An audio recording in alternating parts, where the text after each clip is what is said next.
pow, and welcome back to the channel, Dan Who Reviews. As always, my name is Dan W. Make sure you are following me on Instagram at It's Dan Who. And yet again, today I am spoiled with the absolute privilege of speaking to these three gentlemen to chop it up and talk about some Marvel Legends. So today I'm joined by the Marvel Hasbro team, the big three, if you will, Dwight from Marvel Design and Brian Ting and Dan Yoon from Marvel Marketing. Gentlemen, thank you so much for hopping across the pond and having a chinwag with me. Welcome.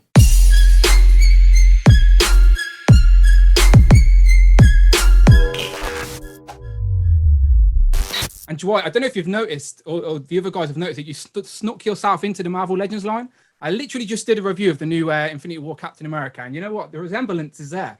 The resemblance is there. I heard people saying that. I swear that wasn't the intent. I do not think that I'm anywhere near Chris Evans' caliber of handsomeness. Make the angry face, Dwight. Do it. Yeah. There you go. That is true. My hair is growing like that now, isn't it? Right, beautiful. Let's get into it. So, obviously, I want to start off with Haslab. I'm sure a lot of interviews already talked about Galactus. So I just want a bit of a UK update. I don't know how much you're going to be able to tell me, but my friends from the US, obviously, they got theirs on Hasbro Pulse last year. We never had Hasbro Pulse at the time, so we used one of your retail partners, Zavvi. So everything's all good so far. But they got an email this week saying the Sentinel is shipping end of September. Zavvi haven't really hit my inbox yet. So I'm just, not that I'm panicking, I'm just sort of curious, is the Sentinel due to ship over here at the same time as the US? Yeah, so we've been working globally on the logistics for that, and the Pulse US consumers did get that email, and I think globally we're trying to whip everyone into shape too around that September, mid-September start date for when it should start shipping. These items are made to order because that was the idea, right? The retailers were taking pre-orders, and so they know exactly how many that they need. So given there might be some other international kind of variables and potentially with Zavvi, but everyone is like allowed to start shipping right that mid-September timeframe, whether it's Asia, UK, Europe, US. Exciting. Very much looking forward. I need to create some space, but I'm very much looking forward to that. Keeping in line with Haslab. Wait. Go on. I know you said you were on the fence for Galactus. So have you ordered Galactus? No? Look, boy. Because I'm going to cut this interview right now. PR, cut the interview if he hasn't ordered Galactus. I'm only on the fence when the missus is in earshot, because now she's sort of dipping in and out of my live streams, and I'm showing the price on the screen. I've got to act all really negative, but I'm winking at the audience and they know the score. So don't you worry. Galactus will happen. She's not currently in the house, so I'm safe. But if she's around, she's got to be on my team and just be like, oh no, what are you talking about? But don't worry, Galactus is happening. I'll find some space, but I've got another year to find some space for him. Hopefully this year, Sentinels will land. Keeping in Galactus, obviously, it looks amazing, by the way. Bravo. Again, it's mad that you did the Sentinel and then you've outdone yourself with Galactus already, only a year in. I'm just curious if and when Galactus is going to be successful. I'm sure it will be. There are more hidden tiers to come. I know this time round we're doing the marketing a little bit different. We're not as clear as what the tiers are going to be. I know we've been teased with a silhouette. Let's just say we hit all those tiers. Do you have something else up your sleeve? Ryan, you banned me from talking about this stuff, so I'm going to let you take this one. There's at least one. Yeah, so we teased the first two tiers and we revealed one of them. So I think it's a pretty obvious as to who is the next one is coming. And yeah, we did build some more things, which, when the time is right, we can reveal it. There's just a tension between, being able to go out front with everything, but knowing that there's certain thresholds that we would need to unlock that. Overall, we're just kind of constantly improving how we approach Haslab, from the Sentinel to Galactus to hopefully the next one.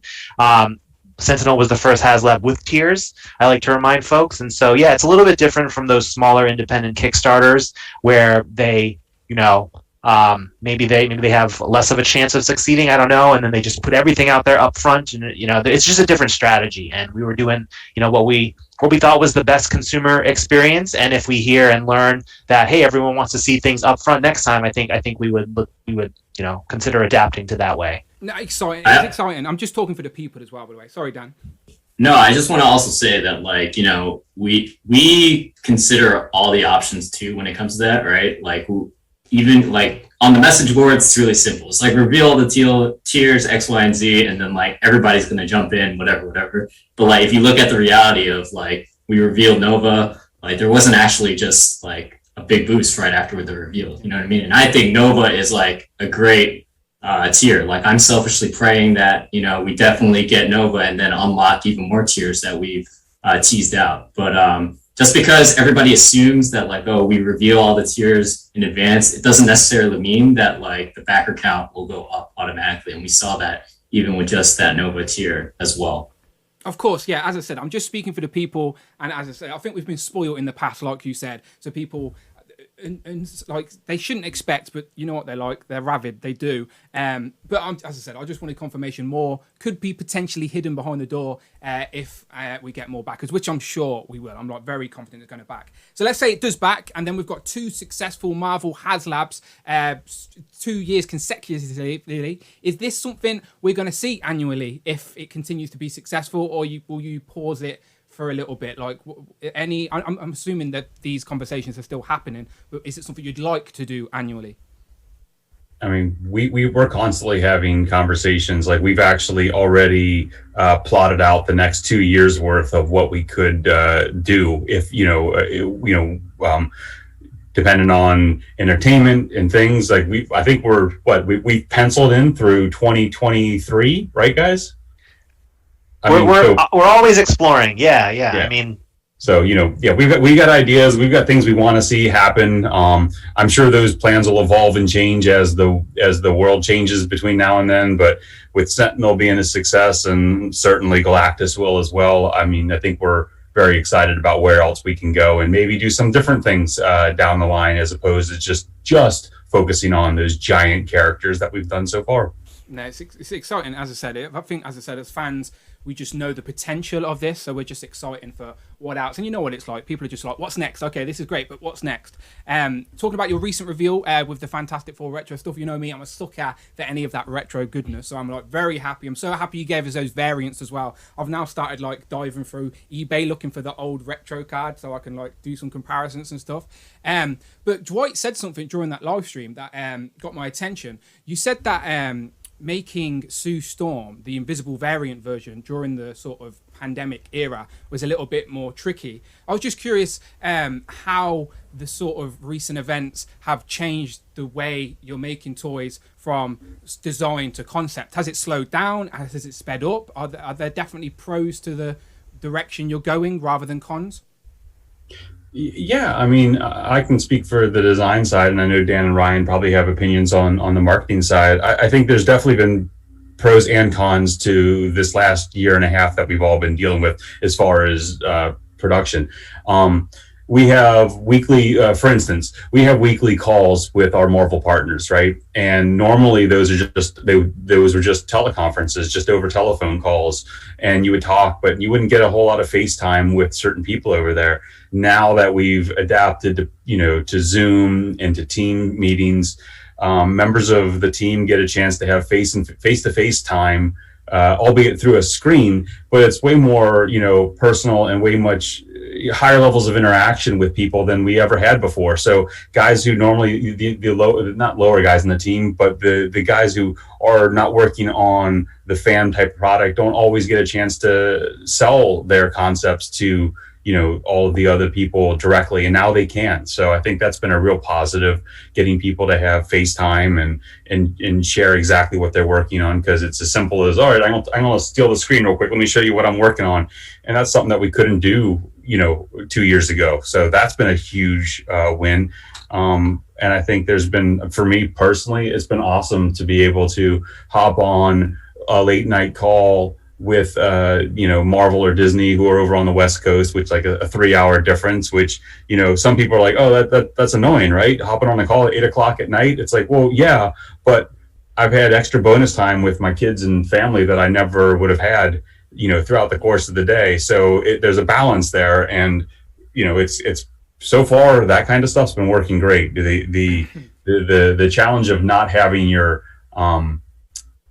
model shop has probably been the biggest challenge for design. And that's, to have them work on those paint masters in hand and to have something that you can actually send to our vendors or our partners in Asia to figure out how we're doing something. That's probably been the biggest hurdle. But I will say everybody adopted, this new reality really quickly, and no one was, fussing and fuming and throwing a fit. Everybody knew that we were in this together, and everybody held hands and jumped at the same time. And I'm really proud of all of the effort that's gone in from our team on design through engineering and marketing, myself.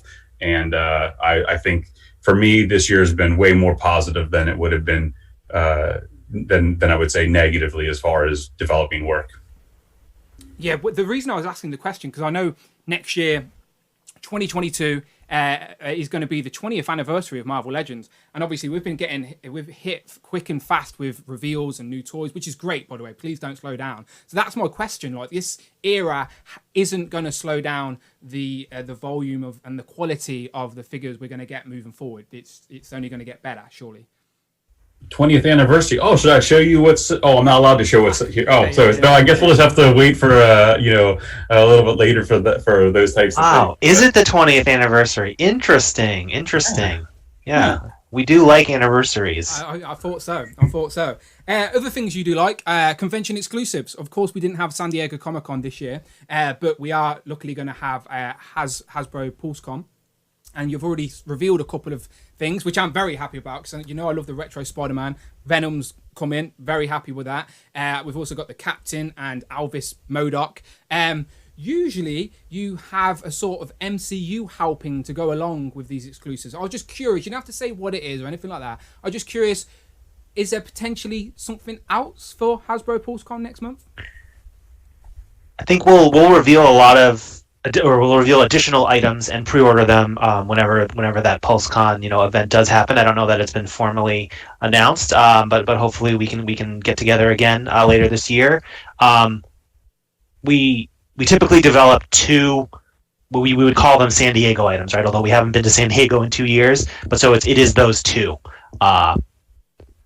Right for right now, but that doesn't mean there's not additional, other kinds of items. Okay, cool, exciting. As I said, there's always, as I said, we've been spoiled, and we usually get like a comic and then an MCU as an exclusive. And obviously with Disney Plus and stuff, I thought that was lots more room to do some digging. So I was just curious, see what I could get. But staying into 2022, obviously this year the Riders Wave is on ice, which is sort of makes sense. That sort of got replaced with the deluxe items and the people like MODOK. I assume.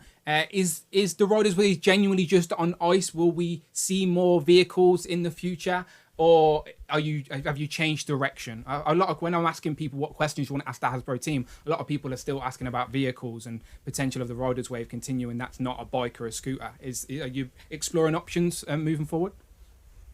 I think a lot of it is we're trying to figure out, Ryan and Dan have been working really hard with the sales team to promote and build the Legends footprint, giving us the ability for deluxe items and now super deluxe items with MODOK. So I think what's important is having the price points that we can flex whatever is the right item into those price points. So while we didn't develop any riders for this year, I don't honestly know if where the next one of those types of characters planned for, but having that price point where you can put a rider or a deluxe type figure out there, I think is definitely viable. And I think it's just kind of thinking about what the right items are and where we would go. I personally really want to do Danny Ketch on his motorcycle. We did Johnny Blaze, but we haven't done Danny with his really iconic 90s motorcycle. So I would love to have that one made at one point in time, and I'm sure the other two gentlemen have and I'm sure you yourself probably have some